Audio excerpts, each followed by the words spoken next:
If you're planning to open a PayPal account for your business, here's how to do it step by step. First, go to PayPal. Make sure you're using a browser, not just the app. Click sign up, then select business account. Don't choose personal.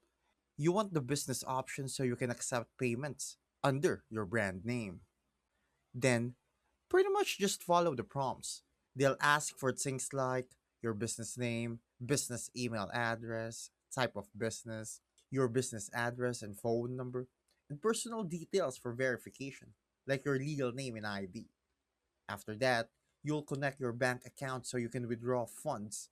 They might send small test deposits to confirm if it's really yours. What's important is this: use a professional email, make sure your business name is spelled exactly how you want customers to see it, and complete the verification process. That's it.